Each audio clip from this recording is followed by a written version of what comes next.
Hello, everyone, and welcome to your Global Access Unlocked, where we are sharing immigration stories across the world. And this is our very first episode. My name is Shoma Frances Ogamba, and I am the founder of Kisha Immigration. And Kisha Immigration brings this podcast to you. And we have our very first host today, who is no other than the founder of Blastly, and her name is Alvina Ode. Welcome, Alvina.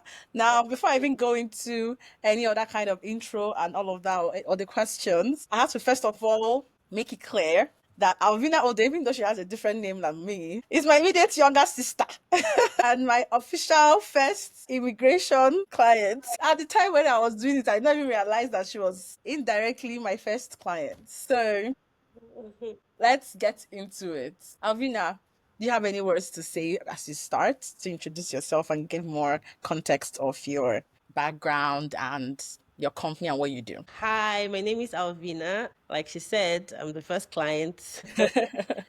So yeah, my background is business management, web design. I have a master's in web design. I have a first degree in business management. For the past 10 to 15 years, I have been building my career in branding, marketing, advertising, basically helping people launch anything. So yeah, not she was my first client too at some point. Well, in a way, branding it. So we basically have used each other as guinea pigs. Okay, so thank you for introducing yourself to our listeners. What is something that people wouldn't guess about you? Well, I feel like I'm pretty much an open book at this point. Like I get random people send me DMs saying, "Oh, we know you love purple too much." Like I don't know. I wish I had something to like really hide. Honestly, I really wish I did, but I can't even think about that right now. I actually thought about it. I kept thinking, what is I'm an open book. My favorite color is online.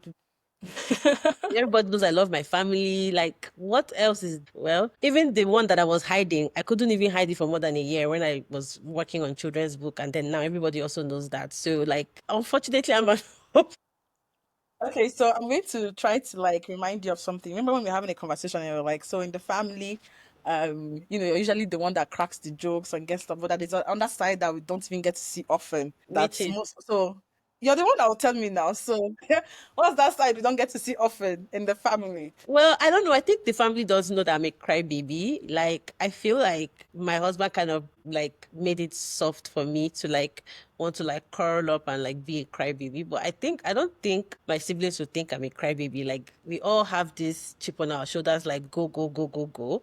And everybody's like, like dust it off and keep going. But I think I'm in tune with my emotions in such a way that if something is really overwhelming for me, Mhm. I remember when I was working and I've had this when my husband comes to pick me up from work. I'm like, I can't do it anymore. I'm like, go, go, go. And then we pack. Like, I am actually a big crybaby. And I think people don't really get to also know that because of how I also appear. But I think it's also a very therapeutic thing that I Oh love yeah. that I do because it makes me process my emotions faster.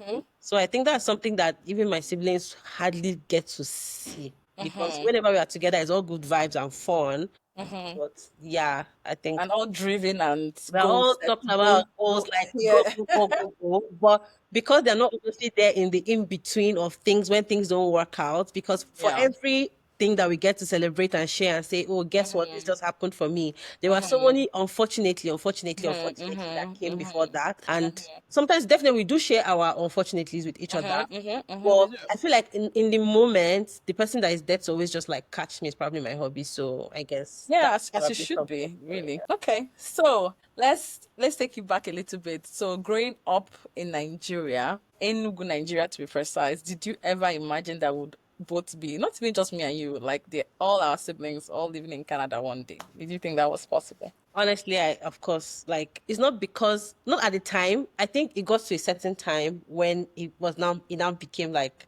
yeah. Obvious. No, I'm talking about back then in Enugu. It was did you ever see it? That's what I'm saying. Like We're just like local champions. exactly. That's what I'm saying. Like back in Enugu, like growing up in Enugu, all of us. I did. I mean, I hoped and dreamt of it, but I didn't Yeah. really think I saw it really like happening. Yeah. I Oh, it hoped. was just about everything that was happening in New Heaven, like local champions. I didn't even think we even thought we were going to cross and enter Lagos. Talk less of living. I think so. I mean, yeah, we definitely did give local champion vibes and just, all about, what we could. But I think we always dominated in some certain way. I mean, it's not to be proud or to brag. I just feel like we always pushed. Right? Yeah, We we're always always driven. well, we were always driven. And of course, it all came from the fact that we grew up in a single parent home and Mm, definitely saw how, unfortunately, my mom did not have any other choice than to be driven at the time. mhm, So mhm, it kind of just rubbed off on all of us. We were just mhm, always driven. It was more like a case of like eat or be eaten. We had mhm, that in our mindsets. And it didn't make us not to be kind to each other. We were always kind to one another. We played a lot. We were mhm, creative. We're always selling. I mean, we said our first business was Christmas tree, I guess. We all sold Christmas trees at some point, mm. particular year. So, but did I really see this? I knew our future was bright, to be honest. I just didn't know how bright. Oh, yeah, Yeah. yeah. Well, yeah. So how would you describe our bond growing up? How has it evolved over the years and through the different countries you've stayed in? Yeah, so I'm going to start from the very beginning. First of all, like growing up, well, not everybody. Again, I think this is something people might not have guessed that I was a tomboy. I think people probably Oh were. yeah, you were. I was a very big tomboy. Like You were. I was a proper tomboy, and the fact that I'm still the only one that still has my hair, and like my siblings have cut their hair is so weird because that would have. I never thought of that. It's like now I just want to be really, really feminine. Please, I'm in my feminine energy era. That's my hair. But I was a tomboy. I climbed a lot of trees. I still remember the cocoa tree that was in Mama Onita's house in the village. That's true.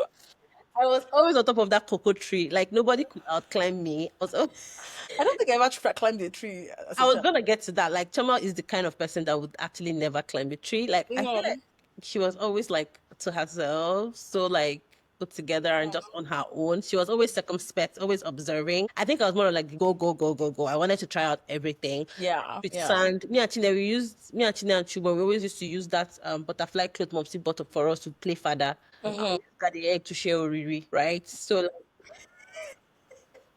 We share communion. that's what it is. At first, I do want to say community, like it's actually oriri, Mm-hmm. So we did that.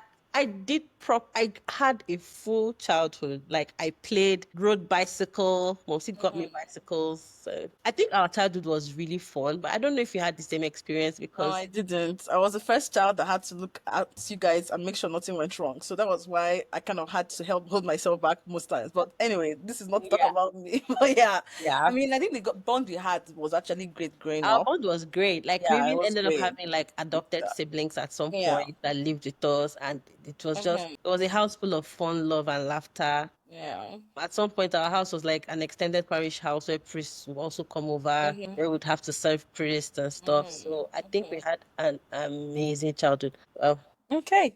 So let's get into the global journey. Your yeah, global journey. You've lived in different countries. We've lived in different countries. three Um, continents. visited, huh? What'd you say? Yeah, three continents, three countries, visited other countries beyond those.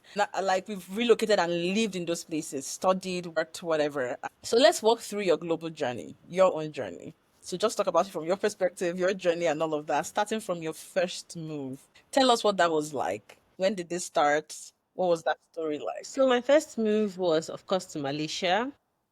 And well, I feel like it was kind of hinged on my sister having to leave you and then to follow me. So that I'm always grateful for. I always tell her like I'm so happy that you were willing to leave. I think she was in second year in engineering to follow me, and that was it. We started our journey in Asia. And it was such an amazing time. I still look back at the time I spent in Malaysia and I smile because I had a good time. I had good friends who had my back. Not much, but they were good people. Of course, there were other experiences that I don't need to discuss. Say it, this girl actually stole my money. Like I was literally, I don't even know that was what you're referring to, but we had all sorts of weird. of course. Oh my Do you God. remember that's the environment that I had? Stories for days. That's probably remember that I had. Immediately I was just landing. This babe actually stole my 3 months allowance. I couldn't even buy a bucket. Like it was so painful. I have to remember the person you're talking about right now, but you don't have to mention the person's name.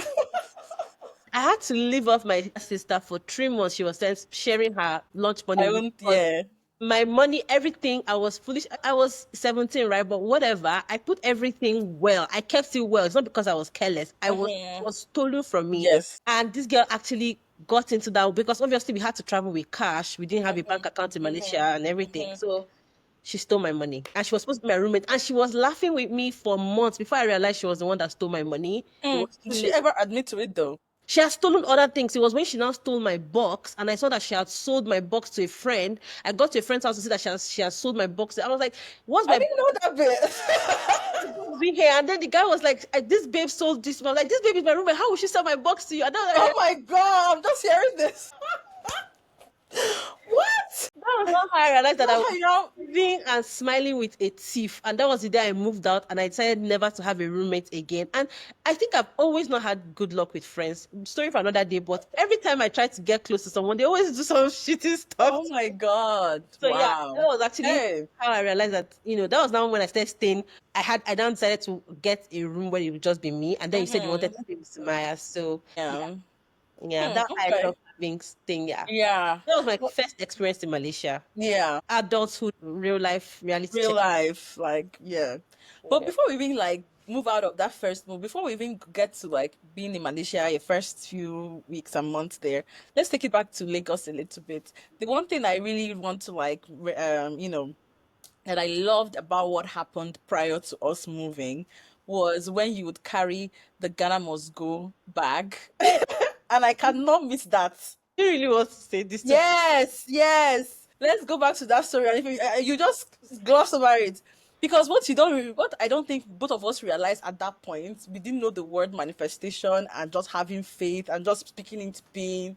Even though we are Christians, like we hadn't gotten, we were doing it, and that like anytime I remember like the early, I was like, this is what this girl was doing, but I don't think she realized that's what she was doing. So let's go back to that story around the circumstances around that from your own perspective. I hear you out. make me cry. Like, while you were talking, what the Holy Spirit just dropped in my heart this was what I loved when I said childlike faith.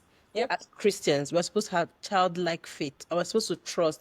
At the time, I didn't know what I was doing, but I had told my mom that I wanted to study in Malaysia, and she had laughed like you're dreaming. I am me as your mother, I'm the head of a department in UNN. So it was like everybody just expected that we would go to UNN, but we had bigger dreams, right? And my mom was like, "You're dreaming." But what I had done, I called my sister, who was in UNN at the time, and told her, "Let us fast and pray." And then I just realized one day after praying, the Holy Spirit just, now I know it was the Holy Spirit, because then I didn't even have that relationship to know what was going on, right? Told me to carry Ghana Must Go. So because I was in Lagos at the time, my mom and I had already gone to shop for the clothes that I was going to use to go to UNN. Meanwhile, I'd already gotten admission in UNN, by the way. I was good to go. Yes, I was going to say that, but I didn't want to like, I was yeah, already got yeah, admission. I yeah. was good to go and study mass communication, Mm-hmm. right? Mm-hmm. So the Holy Spirit now told me that I should take the clothes my mom got for me, put it in that box, that Ghana Must Go, and I should put it on my head and dance around. So when see people laugh at people doing Hallelujah challenge, I'm Hallelujah. Exactly what came to my mind now. Yeah. me. Like I didn't even know what it was, but I put the Ghana Must Go on my head then, and I was dancing around in I'm Lagos. also laughing at you. You told And me she'd be my mom laughing. was laughing at me and tell me, what is it that needs to happen for this dream to be a reality? So I asked her, and she told me, if they make my job permanent, because then she No, was in a the sabbatical. sabbatical job. Yes. Yes, she was then on Not the UN. Yeah. it was a she was a sabbatical. She said, if they this is a core memory from me. She said, if the sabbatical becomes permanent, because she had left UNN on sabbatical leave to work in Nigerian Stock Exchange at the time. And she Yeah. said, if the sabbatical leave becomes a permanent employment, you have your what you say. I said, then Leave it. leave it. Just leave it. So I carried the Ghana Must Go, I put it on my head, and I danced around our room back to back. And my mom we didn't even have a house at the moment because it was a sabbatical, it wasn't a permanent job. So she was staying with her sister. So I danced around our room and said, "This is going to be permanent. This is going to be permanent." And the rest they say is history. God gave her the job. We got our own home. We ended up living in Lagos. Yeah. So So this because this is one act of faith answered two prayers. Exactly. That's just powerful. Like, so as you were saying, I remembered a few things, and even though it's from my perspective, I feel like because we have this shared experience, I want to like Yeah. just drop in one or two things Yeah. there. So like before you even got to the point of saying you wanted to go to Malaysia, I feel like this is the right time to kind of like shout out to my friend at the time, Chinwe. Her Mm, sister was in Malaysia at the time, and she was the one that told me about it. yeah. And she was telling me, oh, she's getting ready to like go to Malaysia. And I was in UNM, but I was on a strike, so I wasn't necessarily in school, if you Yeah. remember. And I was in grandma's house in Enugu, and you're in Lagos with mom. And Yeah. so as we are praying that prayer, you come and told me this is what mom said has to happen. So me in the midnight I'm praying, then you're praying, and God is looking at these two children like seriously, probably quote unquote, Kabason and trying to like say this is what Define we the want. future. Yeah. So like I am hearing from your own perspective and also knowing what I was also, because I remember the day you called me and told your mom said agreed that she's gonna can you remember what happened that day? Can you No. remember the conversation? Okay, No. that one is my own core memory. So I remember praying all night, and I was getting ready to go for mass in the morning, and I was about to leave the house, grandma's house, and then I get a call from you very early. And you're like, Mommy has agreed for us to go to Malaysia. I'm like, what? Because that was what I was praying for all night. I was like, oh my God, I was praying all night for this. And you're telling that mommy could not sleep that night. And when I told you I was praying all night, I remember I can remember it so clearly. You almost, it feels like you told, I didn't see you, I wasn't there, but it feels like you told and told Mommy, Chima was doing midnight for you. And then I heard her voice in the background, don't do midnight for me again. If you need something that's serious, tell me. Forget it. I could feel you like just you literally did Mommy, Chima did midnight for you. I cannot forget. Like you just you laughed. That sounds like me. Like, take the matter to God. Yep, God yep, is our yep. father. I feel like we had a lot of faith-driven actions growing up as kids. Like, if Yeah. God is really my father, like if Yeah, we literally took him as our dad, earthly and heavenly at the same time. so Yeah. so if he So said if his word is true, prove and he kept proving himself, he yeah. kept proving himself. Yeah. Yeah. So that's one of the parts when I remember that I can never forget that call. Like it was so magical for me. Anyway, so that was the beginning of the journey, the first journey. And so we got to Malaysia, right? So I'm just going to go on to the what happened after you settled in, you started exploring, you explored Malaysia more than me, I think for sure. Yeah. Yeah. You're the explorer. Yeah. Yeah. Because I already So went to Genting Island. yeah. I kept telling you, let's go, let's go. You said you go, and I'm sure you never ended And up. I never got to because we had to move. So Yeah. let's talk about the move to the UK. Yeah. So how was that like for you? Because I can be good. Gedo that she had realized that we can go to the UK, obviously because we needed to get stay and everything. You know, the Hmm. funny thing is that we had only chosen the UK because we knew people there at the time, not because like that was the only option. We could also have come to Canada, right? At I that mean, time, yeah, Fatma and I I think had friend, sister friend friends, like friends that are also sisters that we were friends together. Yeah. said that okay, you had said that okay, we could come here because there was a promise of a 1 year work permit to work. Because I've just had to come back to Nigeria. So Hmm. wanted to get that 1 year work permit. So then we moved to the UK because my mom's brother was there, and we had an auntie as well that was there. We had a lot of people that we felt like Hmm. this is a reason to Hmm. Hmm. yeah. Yeah. So that happened. The year Yeah. we landed, they stopped giving out work permits. Yep, the day we graduated, like a month before, yeah.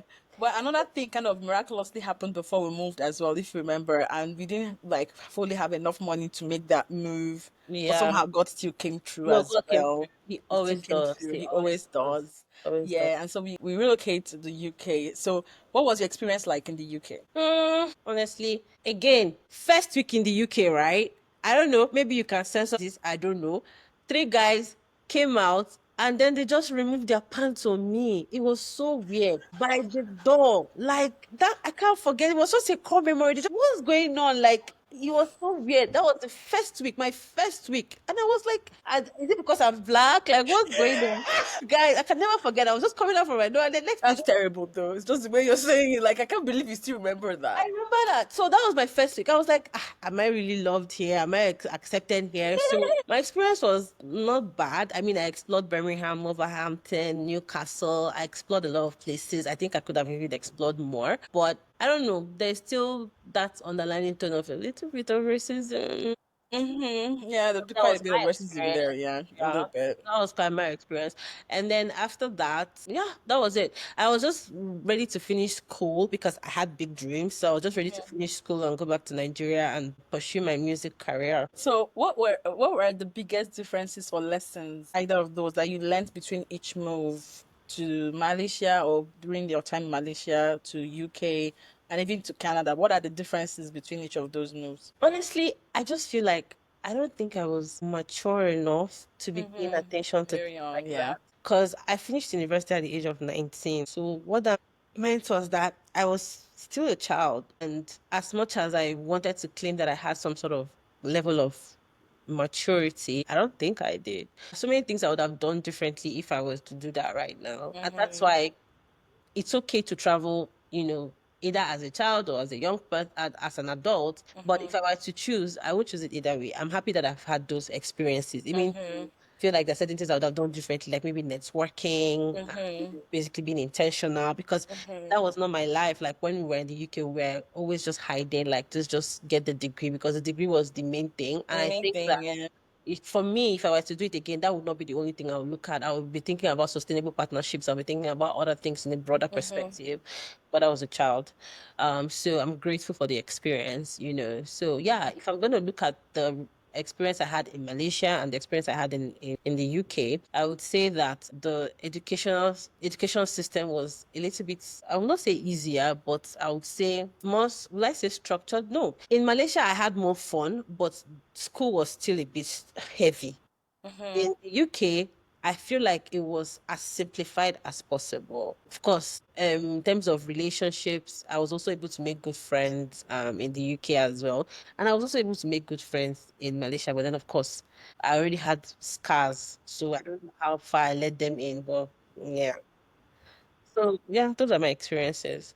So we haven't gotten to the part of Canada, but tell us what happened after UK, the stint in Nigeria, Yeah. So and after the your UK, I recent was excited relocation to to go back Canada. to Nigeria. I wanted to because I had the perception that somebody who had a UK degree would have a better life in Nigeria in terms of that the degree would be valued, the person would be basically sought after. But that was not my case. I came back to Nigeria at the time when they were still big on this whole graduate screening and testing process where they will put you through math. And I was a creative, right? I was not a math person. Me and Choma will go to Choma and I will go to so many screening tests that she'll get to maybe stage two. From stage one, they don't pursue me. From stage one, I'm like, hey God, I thought they said once I get a degree, I'll get a big girl job and I'll be fine. And I think that was where my whole journey of entrepreneurship started because I just realized that I have to rely on myself and I have to be strong for myself. And Yeah. yeah, that was when I said, you know what? I can't keep writing this test. They mess my head up and I'm not wired that way. I just have to look for another way to make money. Yeah, I started my first business immediately after I finished school and finished serving. Yeah. So I'm not gonna spend so much on your time in Nigeria, even though that was quite for a while. I want to touch on the part where, even though you were in entrepreneurship, at some point you pivoted back to 9 to 5. What was that like? What was that experience like at that point? And So then back again to entrepreneurship. yeah, so at the time, I had built my business for like years and everything became more monotonous than experimental. And I had gotten to a stage in my life where I knew what I knew, and I've helped people to land even bigger jobs. And people had gone through my training programs, people had worked with me, and I was seeing them like successful in the career world. And I was like, well, I'm training these people and they're growing, and I'm happy about it. But I'm just asking myself, like, I hope I'm doing everything that I can. I hope I'm achieving everything that I can. And then, of course, I got married in between all that. And then I saw how my husband was such a career driven person and he kind of like, I would say, influenced me, not directly, but I would say indirectly influenced me to desire a corporate experience.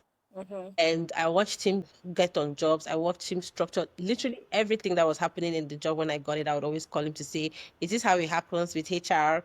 Yeah. The management position. At the time they were hiring me, I wasn't gonna hide the fact that I was not running my own thing. The recruiters knew that I was running my own thing. They were happy to hire me because they wanted me to start a brand new department. So obviously they needed a self-starter. So My first corporate and only corporate experience was as a head of marketing in a telecoms that was doing billions in revenue. And what that did for me again was for me, I ended up proving to myself that I knew what I knew. Yeah. Because by the time the results started coming in, it wasn't just about small SMEs anymore. Like this is budgets is in billions and results we are doing. So it kind of gave me an extra chip on my shoulder to see, what I know is what I know. It can work for personal brands, business rationals, right? I have it, I have it. But most, if I didn't have that experience, maybe I would have had that doubt that this thing that I know is not that big. It can't have that multiple effect. So I would say that my husband kind of influenced me in a way that I would say is very good because I saw how he led industries, companies that were kind of like disrupting the industry in logistics where he was at the time. So that was kind of like inspiring me to want to think of disruptive things to do and how to basically serve in a telecoms like I did. And then when I got the opportunity, of course, I was excited to explore it. But I've always known that at the core of my being is I am what I am, and I'm comfortable with that. But I'm always happy to find ways to, express the value that I can add to an organization. And I was working directly with the MD, who was an amazing person, still a very good friend till today. I know that he's someone I can always, reach out to. Who helped me in a way. I mean, when you work side by side someone that owns a business that is in billions, something has to happen to you. Like if nothing happens to you, then that means you aren't paying attention enough. Something has to happen to you. There's something about your mindset that is going to shift because you would see how they attack problems. You will see what you think that is such a big deal be minimized, right? You will see how they will react to big problems that you think that, oh God, this is it. And he's like, this is nothing. So who was running $1 billion company at the time, kind of like impacted that resilience in me to say that, nothing is too big that can't be solved and nothing is too big that would end you. Like there is always a next chapter in the story.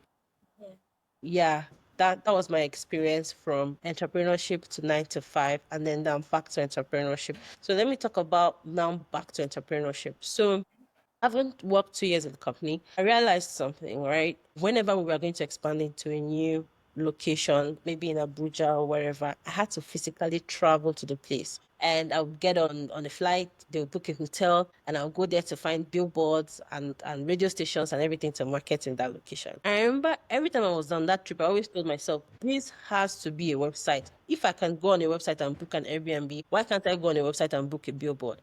And that was how Blastly was born. It was born out of seeing a problem Yeah. and that people would need this as In a that gap. and again, I also think that it was also because I was in that organization at that time to see that gap, to know that this is something that people would need. Yeah. Then there were also many problems with, okay, maybe I've even found the billboard, and then by the time finance has processed the payment, like the billboard is gone. Sometimes I have to use my money to say, hey, please log that billboard for me. So those are the things I was like, there is a value here. And now people who use our services sometimes are even marketers within an organization. So I'm like, yeah, trust me, I've been there. So they're happy to say, oh, give us invoice for this, give us invoice for that. I'm like, because I have been there at some point where I just wish I didn't have to like go and source for my resources. Like I was able to see, all the things that are available. And yeah, that was how Blastly was born.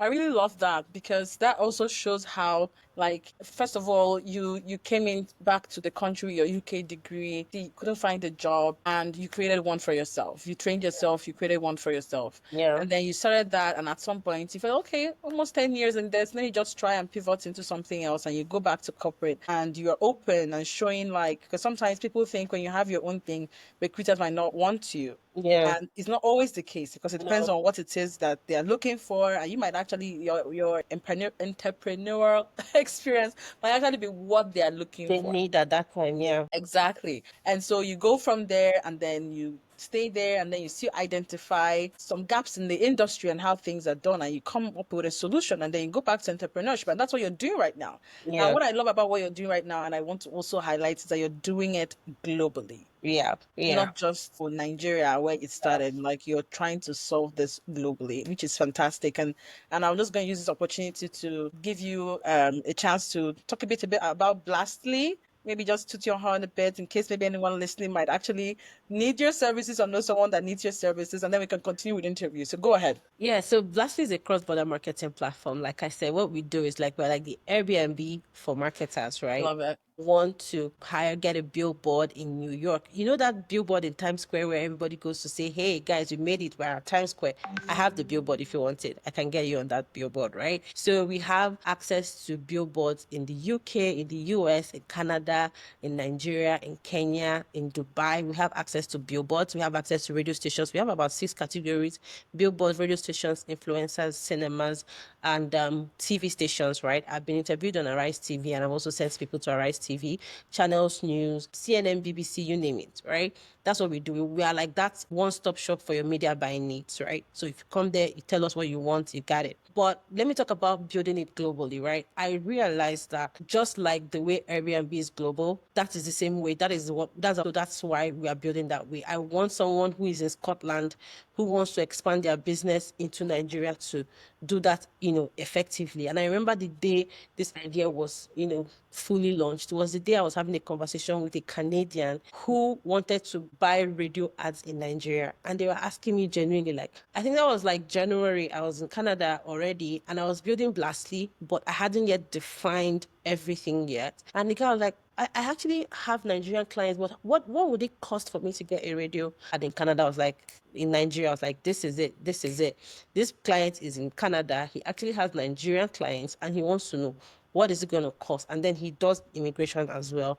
I think startup visa at the time. I was like, what is it going to cost to do this? So that just kind of like showed me that there are a lot of cross-border businesses already. There are a lot of businesses that kind of like serve people outside where they reside, and they might not necessarily afford a flight ticket to Nigeria, hotel and everything just to do marketing canvassing, or maybe even going through the stress of getting a visa and all that. But just imagine if they had a platform where they can just go and just, instead of the half of their flight tickets, they spend that on advertising and then they get results. Why would they want to visit the country anyway? Maybe eventually they would. Maybe by that time the clients in that country will pay for their visit.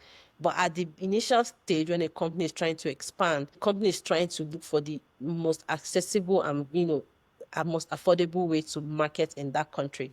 And that's basically how Blastly was born, because I realized that Canadians are interested in us. We are also interested in them. Mhm. And it's not just a one-sided thing, because people always just think that, oh, Africa is always far off. But people that don't know that, Lagos is a bubbling market and they can tap into it. New York is a bubbling market. I can tap into it. I can tap into London market. What do I need to do? Yeah. Yeah, so I love that your story, because even though we're talking about entrepreneurship and your business, and of course this podcast is about immigration. For those that are probably saying, okay, where are we? Are we still talking about immigration story or not? But it's still kind of interwoven a bit, because in building that business and building that platform, your visit to Canada introduced you to someone that ended up saying something and making a request that opened up a different aspect. And it's one of the things that kind of comes up sometimes. You mentioned startup visa, and some of our clients, and whether it's for startup visa, the Federal Business Immigration Program, or Provincial Nomination Program for entrepreneurs, one of the requirements the government actually requires sometimes is that you come to Canada and you have an exploratory visit, and you come with your visit visa first. Come and see what's going on. Look at where you want to stay. Look at where you want to start the business. What business do you want to buy if it's already existing? What do you want to start up? And all of those things are the things that kind of that you build a network, you meet people, the questions, it just kind of like also pops up Opens your ideas mind, and yeah. opens your mind to global opportunities on how to expand whatever business idea you have already or you want to have, or plant that seed. And so I didn't even realize that it was that conversation that actually opened up that global aspect for you, and it all came from a visit. Even though it was supposed to be a family visit, you Yep. still brought in your business in, with while working on it, and that's kind of still fed into that. So Yeah. that's interesting to learn. Yeah, so that's fantastic. So let's go into your journey to relocating to Canada and when it started. I know at some point you wanted to go back to the UK because you've always been a UK girl. You always preferred UK over Canada. But like, what has that been like? What was that for you? Your journey is a bit long, but if you want to like put it in snippets over the years, what was that like for you? And one thing I'm going to add in that I want you to also consider is how the work experience you and your husband have, because he was doing so well in his career and you also was doing so well. You've become a expert in what it is you also do, and Yeah. how did those two professional backgrounds tie in to you relocating to Canada, apart from the fact that you already have family here? Because some people Yeah, assume because you have family here, but yeah, your experience yeah. and background also played a role. So go Course. ahead. So, relocating, I would say it's not something that we at the initial stage we wanted it, and then at some point we didn't want it because I mean, when you're in Nigeria and you're earning in dollars, I feel like it's kind of like a very big temptation to get over. Just Yeah. we don't want to go. And Yeah. that was us. Like we actually didn't want to leave at some point. Like we were comfortable, we were good. Life was, sweet. But we got to a point, of course, when the economy just kept going down and going down and going down. And we were like, oh, this is no longer sustainable. I believe that the year we made the decision together as a couple was the year we started to get the opportunities. And yeah, so definitely came because of my husband's experience. He has a logistics background and he has been head of businesses, he actually started his career in humble way and just grew up the chain. He has worked with different companies. So that logistics experience was really what opened the door for us. When coming last year, but in 2023, I also had the opportunity to come as a web developer. They were looking for web designers at the time, which is also what I have a master's in and a background in, but that just didn't work out at the time. So, yeah, so because of our educational and work experience, it has also just put us at that level where we can say we have 5 years experience in this, and we have employment letters and track record to prove that we have experience in that. That also just helped us to easily get in eventually when we were ready. I would say that the visit also helped. I would encourage anybody who is trying to move to Canada to actually visit first. And when you're visiting, be open to stay for more than 1 month, or maybe at the very least 1 month, because the first week you will just be all excited. You might not really be paying attention to things. Second week to maybe visiting one or two people. But if you do at the minimum of 1 month, what that will do is that you kind of like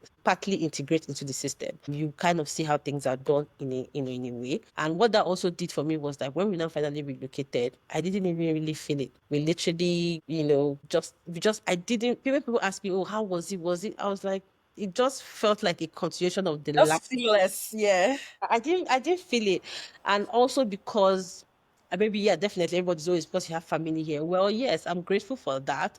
But then of course I don't live with my family, right? I still have to live a separate life. And I also didn't really feel it because I had spent so much time um building conversations. The conversations that I had when I came as a visitor, I continued when I became a PR.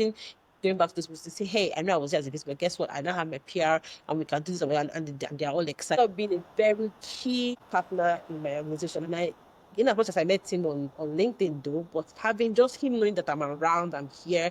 The first time I came, I told him. The second time, so building relationships intentionally also really helps me to really seamlessly just get into the system and start working. I already had my bank card. I also think that also, opening a bank account was really crucial because sometimes they'll say, oh, they need to see 6 months experience, 6 months payment and all that. But please, this is not Payment. an immigration advice. Please listen to what your consultant will tell you. But what we have up to 6 months, but it was a Canadian bank account. Mm-hmm. So I think that gave them more confidence to say You that already set the money aside this money is already in in Canada. Yeah. so those are the things that I feel like also really helped. That visit actually helped. So if you're really thinking about it, and then also come and even just see if you want to live here. Sometimes people give bad press to Canada and say, oh, it's not a fun place, it's isolating, it's depressing. And honestly, I didn't see it when I came. It was fun for me. And then that thing is because it's my siblings. No. I also had time to explore on my own, and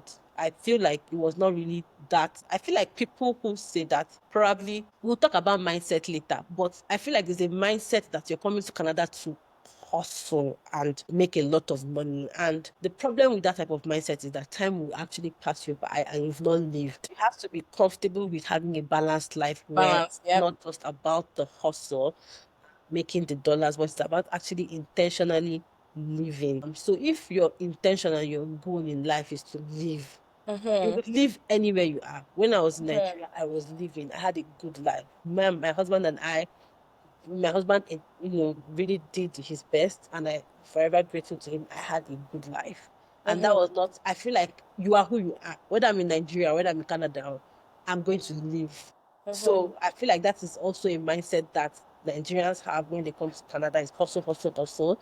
I feel like my location will not change the quality of life I want. Yes, it might be slightly better because here they're not taking lights. I have more time to be more creative and The power is not going off, basically.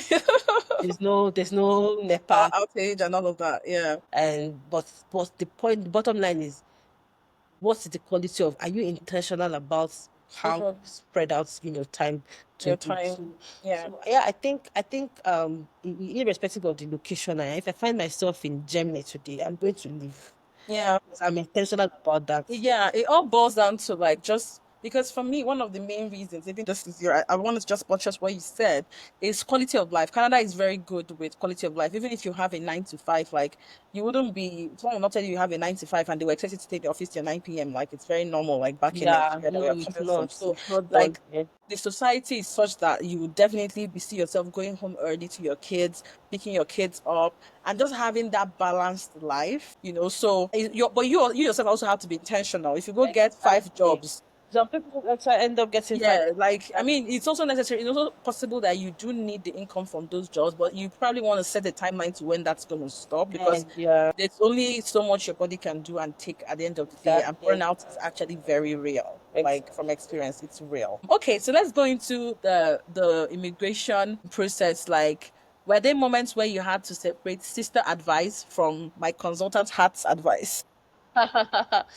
Well, I don't think so. I mean, I feel like when it comes to the whole immigration process, like we are all involved. Mm-hmm. My husband was quite hands-on. I remember he ended up, making sure that forms were Joining the yeah. and making sure that, so I feel like I've always been that kind of person that, like, I like to trust the people around me. Well, it's not laziness, it's just that I know my strength. Mm-hmm. And when it comes to forms and all that, it's not my strength. So it was either my sister or my husband that was going to do Yeah. the day, Yeah. just to make sure that things go well. The first one I didn't work out so well, like yeah, it was unfortunate that certain things kind of came up there. But the one that both of you kind of like came together, Hmm. like it happened so fast. Your Yeah. husband was so hands-on, like, and he handled a lot of like it was me and him talking, it wasn't even me and you. Yeah, exactly. Like we We were created a group, but like you are just like almost like exactly expecting. like I was babied through it all. So Yeah, it was just me and him basically. yeah. So and that was it felt like, March you guys were going back to Nigeria and before the end of the year, like I think September already you already gotten it. Like it It was was so so quick. crazy. But please, I'm not going to just sit down here and take all the credit, guys. Prayer works, Oh okay? no, 100%. So we did what we did, but I can tell you for a fact that there was one particular prayer line that I never forgot. So as I visited and I went back, trust me, I had dreams where the devil would show me that, I wouldn't get a visa and stuff. So I remember one day the Holy Spirit gave me the scripture where he said that wherever the soles of my feet shall lay upon, he has given me. So I always prayed that prayer and I would open the picture of me and hubby, which was more like my Ghana must go situation, right? Mm-hmm. Of me and hubby when we went to a frozen lake. I would open that picture and I would pray on it and I would say, Frozen Lake in yeah, in Canada, yeah. Yeah. So I would say, you said, wherever the soles of my feet shall lay upon, you would give me. This is me and my husband. All of our feet has laid upon this land, you give Yep. us. God did. So my husband was actually shocked when we got the visa. His reaction, I always, PR, yeah. Yeah. when we got our PR, Yeah. I feel like I should have recorded it because it was like, how, when they pour cold water on a cat? He was just calm, like he wasn't Like, he was like, in disbelief. I was like, no, we don't know that we were going to get it. After all that work and all the years leading up to that, Yeah, so it was a long time coming. He knew it was, yeah, it took a lot me, years before we get to that. Yeah. he knew it was my dream to live close to my siblings, and I was just happy that God helped us to align, and yeah, we were all excited, and we were all grateful to God that the moment finally came when our dreams came through. So yeah, Yeah. there One was of that. the one of the things I love the most about your story is that it just confirms the thing that we all know, but sometimes don't remember in situations like this, where even in the Bible, it kind of says like when two or three gather, and you and you, husband and wife and God, like threefold cord, and that kind of thing. Like where there's even though it's been years of discussing, out of all four of us, you and your husband were the last set of people to come in and all of that. So it was kind of like years from like 2020, 17 or so before, till last year, which is roughly, I don't know, 7 years. But for you guys getting married, having good careers, having business and all of that, and now finally saying, okay, we want to do this together. And it was just so magical that even though years had passed from discussing it behind the scenes and having those conversations, minute both of you kind of came into agreement. It happened in less than a year. And that's one of the things that come also when not just in agreement, but I'm sure both of you were also praying about it Think, together. yeah, of And also, and I'm also sure that you, apart from you praying about it, but like you, both of you are also praying about it, and then God, like, okay, they are ready, they are in sync. Let's do this. So I really love that about your story. yeah. So let's go into like a bit behind the scenes, if you're and whatever you're comfortable, sharing. So were there any emotional or mental challenges? Because the truth is that when it comes to immigration, when you're in the process, everybody has their story, and the platform here is just like show the good, the bad, maybe not so ugly, but like to be as real as possible, to whatever you're comfortable sharing. Because immigration is a very mentally, emotionally tasking Yeah, process. yeah, And a lot of people, and sometimes it's also time consuming as well. It can take time, it can be quick. Sometimes, even when I was saying that theirs was quick, not necessarily like, I mean, from the time the last process, like when it started to when it ended, it was quick. Not necessarily that from the time she was thinking about it, no. So yeah, the whole process from when she started thinking, okay, maybe I want to do it, when it happened, was long. It was really long, right?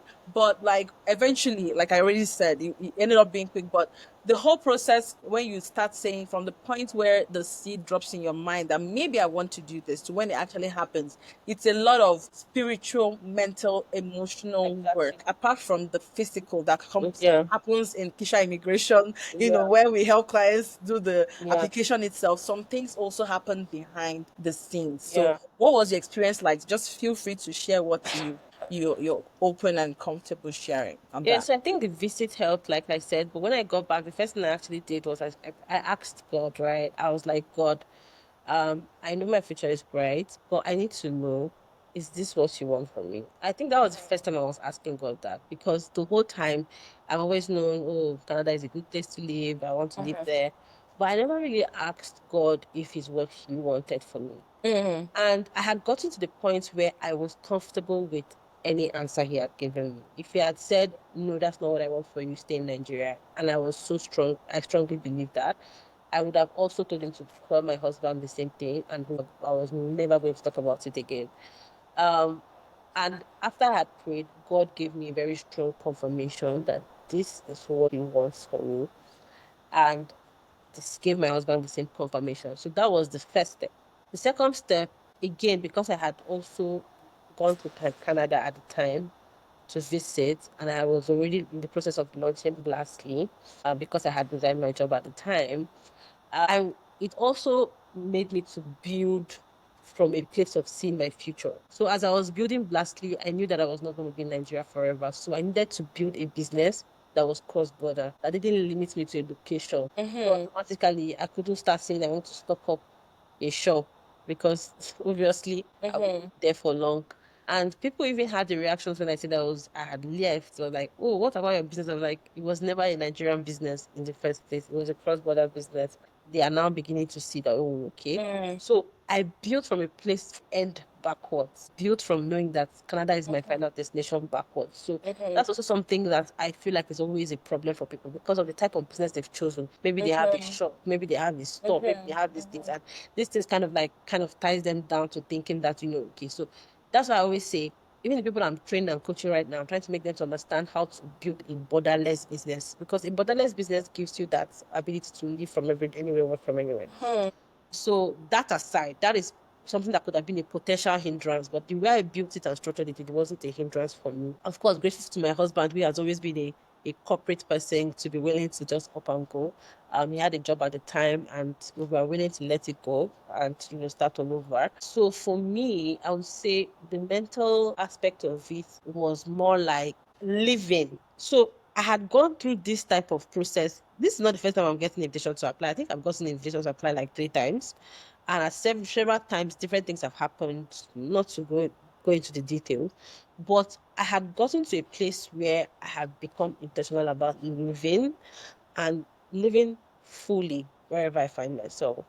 So I knew that the fact that my application has come out or not is not going to stop me from launching a business in Nigeria and going for trade shows, going for events, tech about events, and all the events that I went for, as though, in fact, people could not even believe. My clients were like, this whole thing was in the works and we were doing this. I'm like, well, I'm living. I'm going to live. Whether I get it or not, whether I'm gonna trust God and I'm gonna live. And I think it's something that happens as you clock your 30s. You have to realize that you have to live. I don't know whether it's a 30 thing, but I've gotten to that place where I want to live. And I understand that the decisions can be crippling.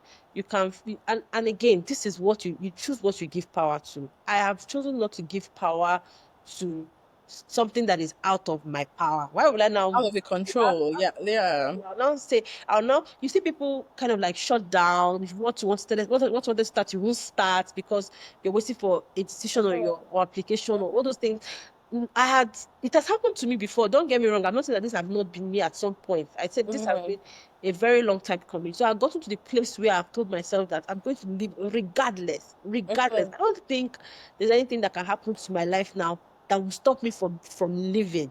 And when I say stop me from living, I'm talking about things that I would naturally maybe get up and create content for my business, or maybe get up and get on calls, or maybe go for events or speak at events. I still get, invitation to speak or to do whatever. Those are the things that excite me. Opportunity to impact people, opportunity to train people, all those things I would do regardless of whether I'm doing it in Nigeria or Canada. And let's talk about the fact that a lot of people have talked about, when you go to Canada, how are you doing this? How are you managing your business? I'm like, nothing has changed. I still have my operations calls. I'm still making money from my business. If I would have been making money from it either way. And I intentionally built it as a global business. So I have clients in Canada, I have clients in the US, I have clients in Nigeria, I'm all over the world. I even have clients in Dubai. So I'm saying it because even if I move to Dubai today, Blastly will be fine. So you have to build your life backwards. You have to build your life from the final picture. And have that global mindset Have as that well. global mindset and Yeah. open. So I feel like that is why it didn't really affect them. People are really asking me like, how is this? How are you not affected? How are you not? How is the change not shaking you like it's as if everything is normal? I'm like, because to me, I'm not going to give it that much power. I'm excited to be living closer to my siblings. I'm excited to be in Canada, but at the same time, there are other things that excite me. There are also building my business excites me, and all those other things will also fuel my activities. So Yeah. irrespective of where I find myself, I'll Yeah. always leave. So I'll ask one question before we go into reflections of like your growth so far. And I'm going to go into like you mentioned family, and as much as life is kind of bigger than that, what were one of the reasons when you decided to stay you knew you were coming to Canada, when you were trying to choose a province, Yeah. what are the things you considered? Honestly, it was not a choice I made it alone. Yes. I Okay, what are you and your family? Yeah, yeah. sat with my husband and we decided that we were going to come move to Canada, but we hadn't decided. It was until we got our PR that we decided which province we were going to stay. So at the time, we were considering Toronto. We had friends in Toronto. And I think I also had a friend there as well. So I had already reached out to Fatima to say, we're going to Toronto. Is it Ontario? Right? Ontario is the province, Toronto is the city in the Yeah, province. yeah. Yeah. So she was, we're going to come. Oh. I was really excited because I think I had two friends there. So I was like, it's okay. I can understand, whatever. So I sent them a message and everything, and told them that, I'm gonna come. They was no problem. I'm gonna help you out. Oh, that's good. I was like, again, my mindset, leave. So it didn't matter to me, to be honest. Yeah. Of course, will I love to take those messages? Of course, but it didn't matter to me if that was what I got, right? I said that I'm not, anyway, long story short, we go to church one Sunday and somehow the Holy Spirit told me, is this really what you want? I was like, I don't mind. They said, mind do. Don't you want to be happy? I'm like, yes. What do you want? I said, of course I would like to stay with my siblings. And he said, okay, drop a prayer about it. I said, God, please, I'd like to stay with my siblings, but I don't want it to be my idea. I don't want it to be my idea. My husband is still the head of our home. God, make it work if that's what you want. And you will not believe that as we were driving out of the church, I now tell hubby that, babe, I'm already looking at flights to Toronto, and this is what I'm saying. It's like, Toronto? Who is going to Toronto? I'm like, Olua, Olua. I was hearing this one for the first time, actually, guys. As you're hearing it, I'm hearing it. I did not know this bit. And it's like, let's go to Calgary. Let's go to. I've done my research, and Calgary is like one of the top cities. I'm like, are you sure? Okay, I don't mind Toronto. I was like, baby, are you sure? I don't mind Toronto because me, immediately, I just called Chile. Bobby said, girl, Chile, buy my ticket now. No, because I don't even want him to change his mind. I don't even want him to change his mind. I didn't even wait. Like, I didn't even wait for him to say, like, immediately he just said it. I just locked it. I just thought it was just God saying, Yeah. prayer was answered as I was driving out Like of driving out of the church, right? That same day. That same. in less than an hour. Yeah. So Amazing. So I just immediately locked it in, and that was how we got that. Mhm. By the time I was now even getting to give Choma the gist, I was like, Choma was like, okay, can I help you with your ticket? I said, Chita has already bought it over. I did not give her the circumstances as to why. That's yeah, how we got there. How you had to be quick. Yeah, because we were talking about the ticket thing, and the next thing I heard that it was bus. I was okay, it's fine. I was like, you don't even want to know. Don't worry, I'll give you. Yeah, So yeah. yeah, so many conversations So lost in I between. really like that. Yeah. So Yeah. because again, I'm a very traditional girl. Mhm. I basically believe that it should flow from the head up. So if I've spoken to God about something, he has spoken to my husband, then it Mhm. would be seamless. It would be Yeah. a bit more seamless. So now, if you're now in Calgary and maybe you're looking for something and that thing has not come, it's not maybe because you're not in the city that you did not want to be, or maybe if you were in Toronto, things would have been better. Or Mhm. no, it should be a case of it was what we both wanted, Decided on patiently together. waiting for whatever that God Mhm. wants to do. Mhm. Also, Yeah. makes it easier. Yeah, Over it's time. really like a couple being on the same page, right? And just Exactly. bringing God along the line, and just and it's also great when you also have a spouse, wife or husband that actually is also in tune with God. Of course. That makes a huge difference, right? So that at least if God is talking to the person can actually hear. Yeah. Exactly, because some people might be listening to this and be like, maybe you got, but it might not always happen like that because it That depends on, yeah, both of you. Or I know both of you, like at least from the little I know in that side, I know how spiritual you guys can be. So that is also like a good, yeah, helps. that's the ideal way it should be. Yeah, so I really love that. So having family here, okay, do you so far has there been any positive Oh, to? guys, I can't remember the last time I paid for transportation. All your siblings have a car. I don't even think I want to buy a car at this point. You buy you at some point you buy. You just pick up your phone. If I want to buy something, I need this. Can you? Oh, he's all like, so don't worry, I'll bring it for you. I'm like, thank you. Oh, then when I see that my favor is maybe reducing there, I'll call the other person. How far? I need this. Well, I'm like, Choma, how far? Okay, good for you. There was this particular weekend. What happened? That day, I called, Choma had come up to the house and brought the kids. It was my day with them. So we're having so much fun. I was like, Choma, this is great. I said, please help me with water. But I said two-factor authentication in case she gets so busy that she forgets. I called Chu, please help me with water. That day I had 4 cartons of water in my house. I said, God, this is the life. So yeah, I've been enjoying that, guys. Highly recommend a Yeah, strong, beautiful relationship with your siblings. I yeah. highly recommend. They've made things easy. In fact, the first week, Chined drove us all around, getting our SIN, getting our this, getting our that, all those things and documentation. Even the day we picked up our PR card, was it? It was true that drove us to pick up our PR card. So you can now look back in your memory and say, oh, Chined took me to SIN. It's so good to hear because Yeah. when Chineye came to, it was myself and my husband that was doing all of those things For at that her. time. And when we came, it was our family friends that was helping us. And so it's just something that it just keeps going down because tomorrow now, someone, family member or cousin or friend is going to come and you might be the one in the Want to take position to them help them. around. So there's nothing like just having family. When I came, I didn't have any sibling. I was the first sibling that here. I didn't have any sibling here, but I had cousins, old friends, family friends that actually stepped in and helped in some way or the other, brought me food,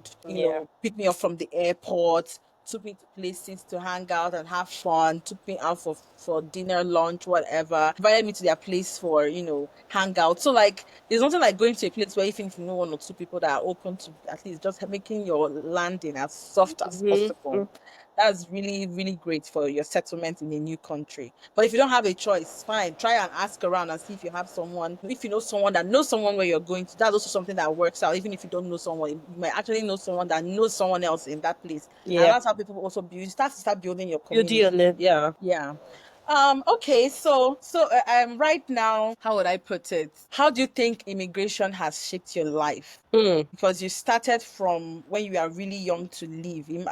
If you look at your life now, even down to your business and everything in the over 10 years now, and if immigration was not part of it, what do you think the role of immigration and having that global mindset and just being exposed to the world beyond the country you are born in, what impact has that had in your life?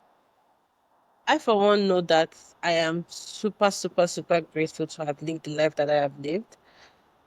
Seen the things that I have seen. I think it's a privilege. I don't think it's my right. I could have easily been some girl who never got to do these things. And I'm very, very aware of the fact that it's a blessing and it's a privilege. So, with that said, I know that I see the world differently, a lot more different. And it was easy for me to smell the bullshit when the economy was taking a nosedive because I had experiences to compare it with when it comes to quality of life. And it was easy for me to say, this is below the bare minimum at this point. Things are getting really bad. If I didn't have anything to compare it with, I would have probably not hastened my steps. Sorry. It's I okay. would have probably not hastened my steps to know that, see, this is not normal. You need a break. Just give me a Can always cut second. it off. That's fine. Can always edit it out. That's okay. Go on. So it would have been easy for me to just be relaxed and accept the bare minimum when it comes to quality of life. And I think that is also the problem. People who have accepted the bare minimum are facing, they don't have anything to compare it with. Yeah. So if you had experiences to compare it with, people, oh, it's, life abroad is better. But why? Why? I've also had conversations with people here who want to go back to Nigeria. I say, but you can say that now because you have your house, you have your mortgage, you Your have Canadian passport. you're already receiving rent here. There's so many things that you already have that would even finance that life in Nigeria. But people in Nigeria have not had the capacity to build that for themselves. Some people.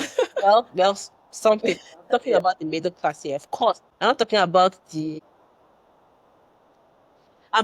middle class here. So they probably haven't had that opportunity to do that for themselves. Coming out, especially millennials, Gen Zs, you can see all of them crying online, talking about, how what their parents were able to achieve, they're finding it difficult to achieve.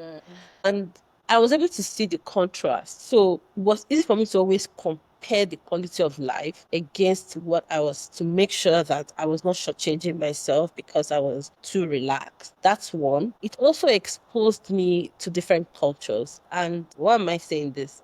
One thing that happens when you have a multicultural mindset, you work with people better. You're open to understanding the fact that you won't even engage in certain thoughts, maybe tribalism and all that, because you understand that the world is vast and beautiful, and it's for you to explore, not for you to criticize. And that also really opened up my mind. I mean, I remember going for a networking event here in Canada, and I met someone who was a Malaysian, and she didn't know how to speak Malay. And I was telling her, Terima kasih, sama sama. She was like, honestly, I'm a Malaysian, but I don't know how to speak Malay. And I'm like, you can imagine how I felt I know your culture more than you. At least I was telling her, okay, I said, okay, thank you, it's Terima kasih. I was telling her, and then welcome is supposed, yeah, supposed so she was like, really? Like, she actually go and pay attention to these things because I know that yeah. once she says she's Malaysian, people want to connect with her.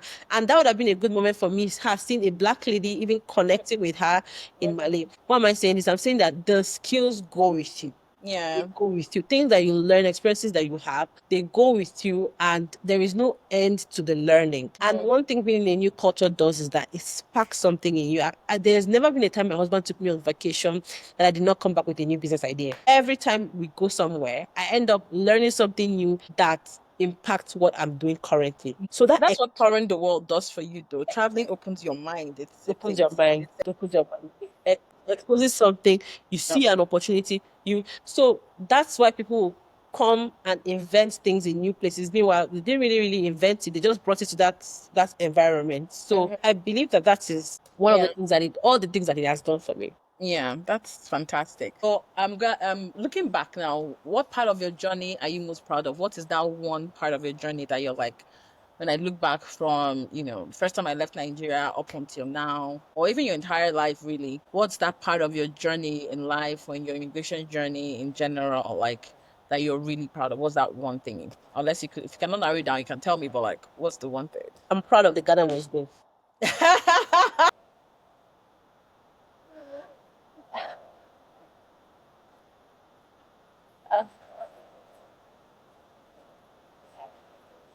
That was big.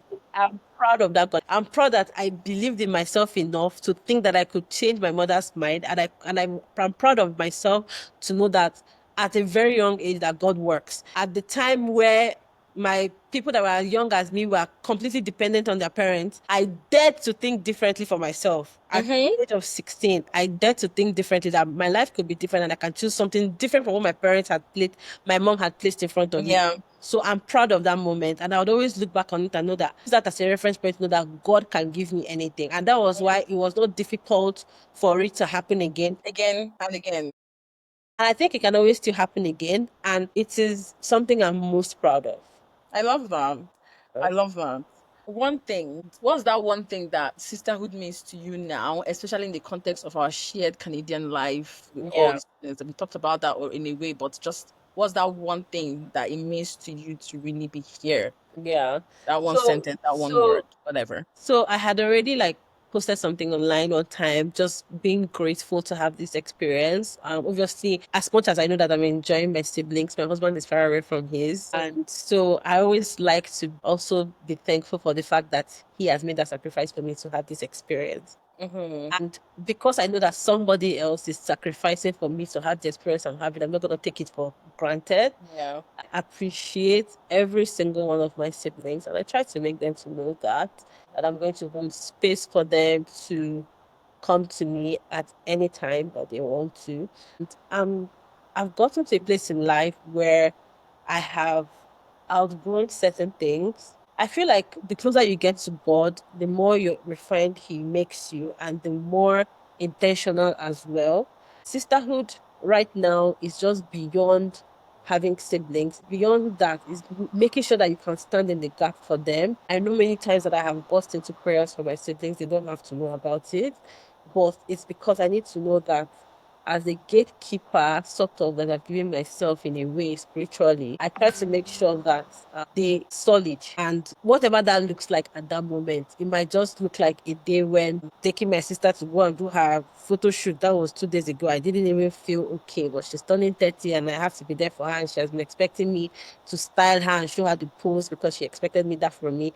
And I didn't even have the energy, but I showed up for her. And or a day where I need to just take, I'm missing my nephews and I want them by my side and I just want to, whatever that looks like, right? At that time for that person, I'm committed to being. That's great. Love you. Okay, so we are wrapping up now. Thank you for sharing your experience, sharing your story, your immigration story, even life in general. So I'm going to just go come with a few questions, a few wrapping up at this point. So what's that one thing you feel like Canada has, but other countries didn't, in your opinion? What's that one thing you All feel the like countries that sets? Yeah, well, I think is beauty. in fact, I was even going to come into that a little bit. Your in-laws, but your husband's, family. At least now you guys are not as far from them to visit. It's probably Yeah, easier for you to visit from where you are. So yeah, even they are if in you're not peace. exactly with them, yeah. And the province they stay in is one of the most beautiful provinces in Canada. So Yeah, yeah. yeah, Canada is like yeah, a picture book. It's like a mm, storybook. It's yeah. Banff. Banff is so beautiful. The beauty of the place is really, it's so well planned, well thought out. You can see how intentional they are with their roads and everything. I can't remember when last I saw pothole, all those things. Yeah. It's just so beautiful. And Yeah. I feel like what happens is just like the same effect you have when you decorate your space to the taste that you want. That Mhm. feeling of, that's the same feeling I have when I go outside. I'm like, whenever I go outside, because I work from home, and whenever I get to go out, I always like, it's like a pinch me moment all over again. Like, I can't believe I Mhm. live here. Like, Mhm. Mhm. so I think that's one thing Canada has. Weather is still was still like Nigerian weather. It Mhm. was still that raz. It was a little bit of raz effect. I still had that taxi people. But that was when I was there. This was like 12 years ago. So Over 10 years ago. I don't know what it looks like now. Okay, well, UK is not bad, but it's kind of like it gives antique vibes, right? It's more, Mhm. it still Mhm. looks beautiful, but Mhm. it's still like antiques. Most of the houses are quite old, or Mhm. as opposed to Canada, most of the houses here are Oh, new. really new, yeah. Most of the houses are not even less than 5 years, 10 years like that. Mhm. Well, Mhm. the part that I stayed.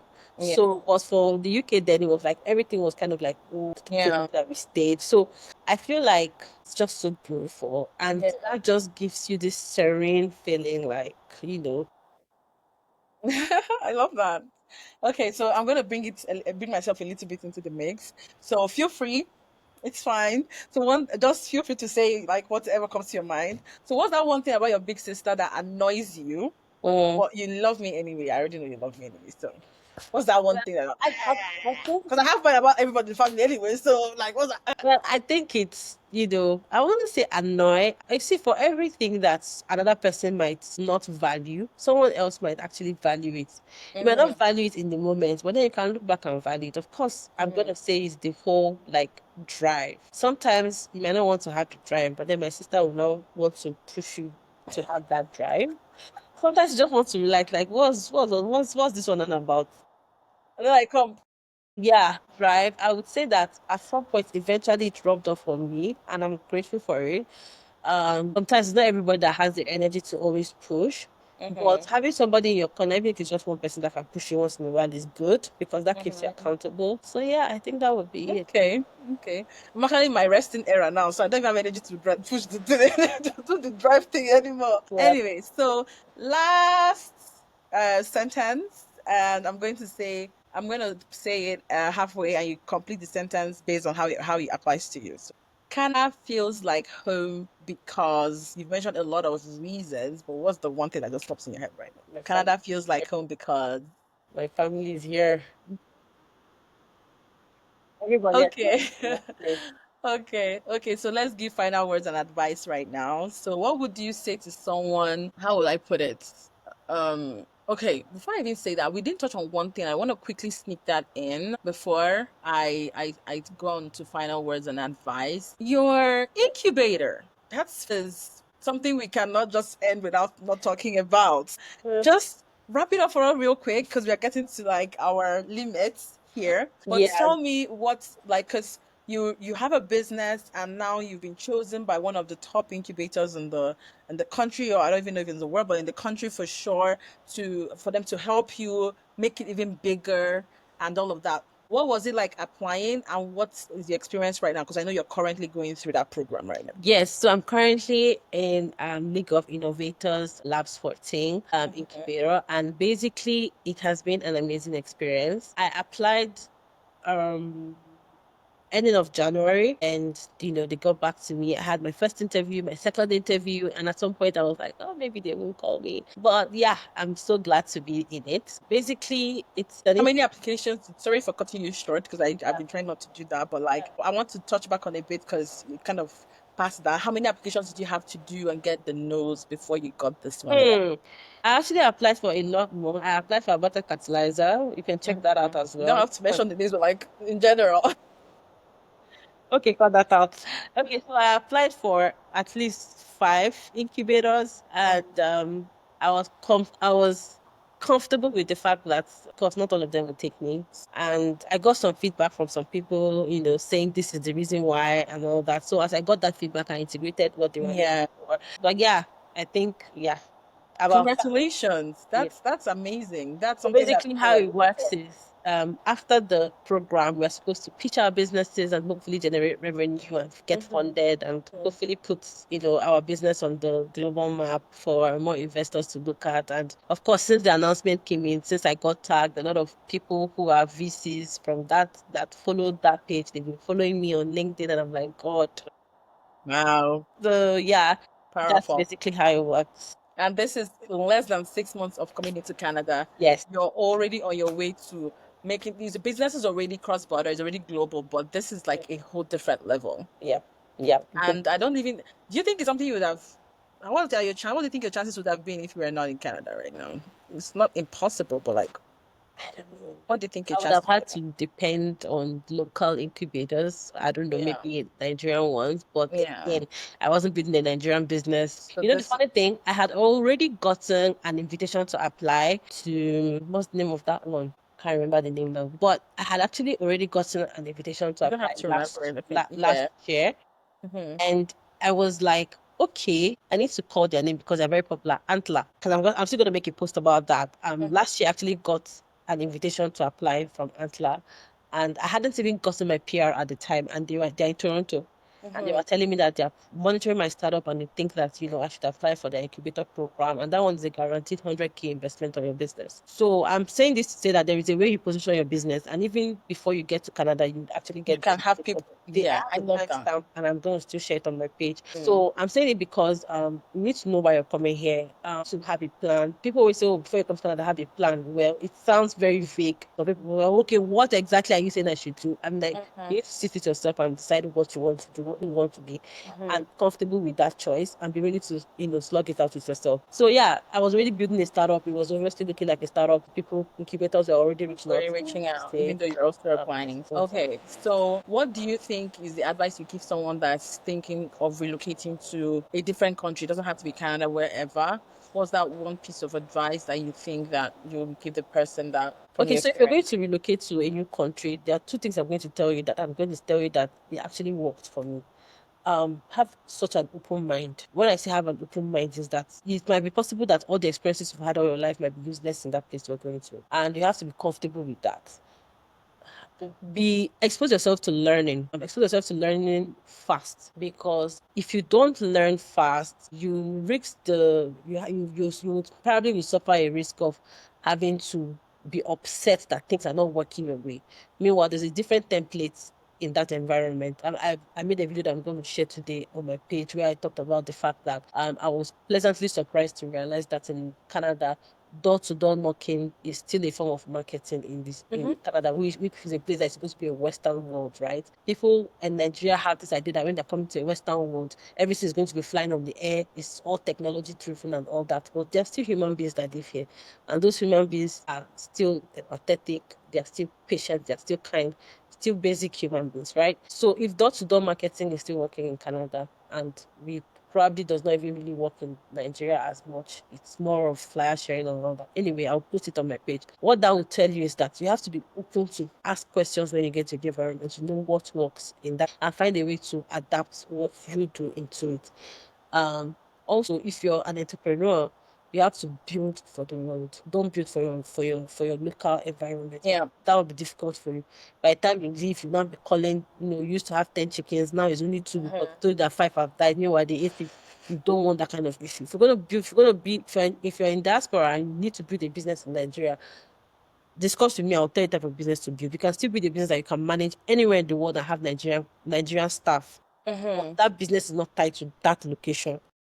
So I think that people need to go into new environments with two things: ability to learn and adapt, and a global mindset, knowing that in as much as I'm in Norway today, in as much as I am in Germany today, I want to produce something that can serve the entire world. And that way you don't limit yourself, and you're able to eat the good of the land. That's amazing. I love that. What's your dream for your life in Canada moving forward as we wrap this up?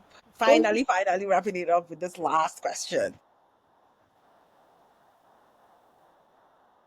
Oh, I'm yeah, living it. I'm yeah, living it. yeah, yeah, yeah. And my prayer is that if whatever is going to come after this, did you have anything else extra you wanted to say? Okay, whatever that's coming after this is going to be beyond your wildest dream because you probably didn't even Exactly. Anything that happens after this is now, whoa.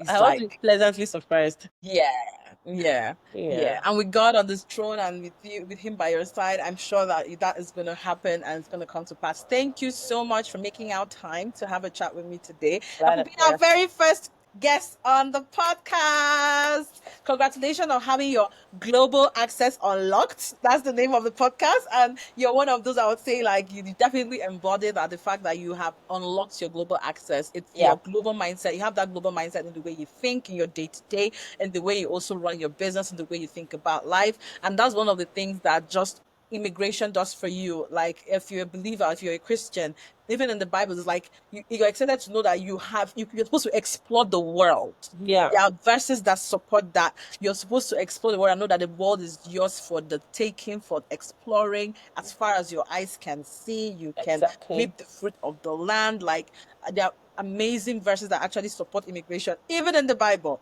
And Yep. so you're really already just leaving that out. And my prayer for you is that you're going to keep going higher and higher than whatever you've already attained. And God is going to blow your mind. He's going to You surprise too. you. And your future is brighter than you even think it is right now. Thank you for coming on board. And we Yeah. really, really love that you made our time for this. Thank you. And for our listeners and viewers, this is the first episode, like I've already said, and look out for the second episode on your Global Access Unlocked. Thank you. Stay tuned. Bye. Bye.